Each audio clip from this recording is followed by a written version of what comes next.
मात्र 16 वर्षकी बालिका जसलाई जंगलमा लगेर सामूहिक बलात्कार गरिन्छ र बलात्कारपछि अत्यधिक रक्तस्रावको कारण मृत्यु हुन्छ।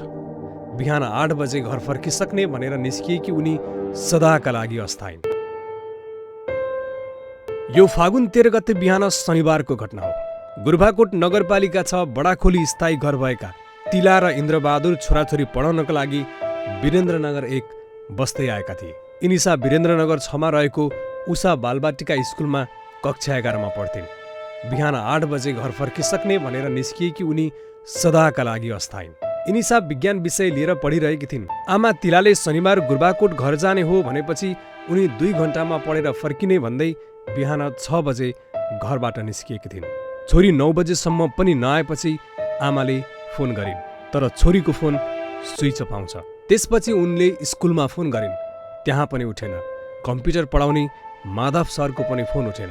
छोरी आएपछि गुरबाकोट जान तयार भएर बसेकी आमाको मन अत्तालिन थाल्यो। घरिघरि उनलाई छोरीमाथि झनक्क रिस पनि उठ्न थाल्यो। फोन चार्ज गरेर हिँड्नुपर्छ, बीच बाटोमै अफ गरी हिँड्नु हुँदैन थियो भन्ने पनि लाग्यो उनलाई।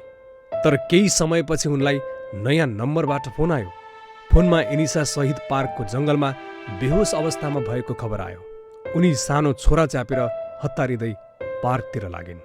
पार्कमा छोरीको अवस्था उनले सोच्नै नसक्ने थियो। कमजोर भएर बेहोस भएकी होली भन्ने छोरीको अवस्था देख्दा ठूलो घटनाको संकेत गरेको थियो। पार्कको खोल्सातिर पल्टिकी अवस्थामा भेटिएकी छोरीको शरीरमा कपडा थिएन, एउटा ज्याकेटले छोपिएको थियो। जब प्रहरीले ज्याकेट हटाउँदै छोरीको अनुहार देखायो, उक्त दृश्य एक आमाको लागि असह्य थियो। आमा थर्र काप्न थालिन्। शरीर रक्ताम्य र कपाल लुचिएको थियो।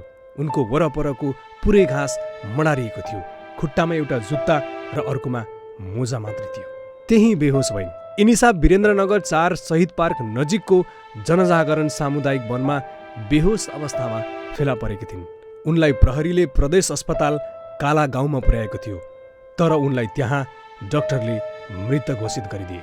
इनिसाको हत्या, उनको प्रेमी सहित 4 जनालाई पक्राउ गरेर अनुसन्धान सुरु भइसकेको छ। रिपोर्टमा अत्यधिक रक्तस्राव भएको कारण ज्यान गएको भनेर उल्लेख गरियो। अहिले इनिसाको न्यायको लागि सडकमा प्रदर्शन भइरहेको छ। मित्रहरू, यो एउटा प्रतिनिधि घटना मात्रै हो।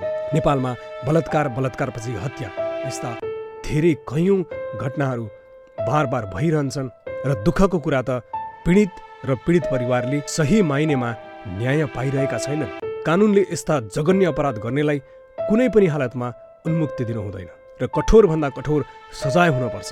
भिडियो यति नै। यहाँसम्म हेरिदिनु भएकोमा तपाईँलाई धेरै धेरै धन्यवाद। जाँदा च्यानल सब्स्क्राइब पनि गर्नुहोला।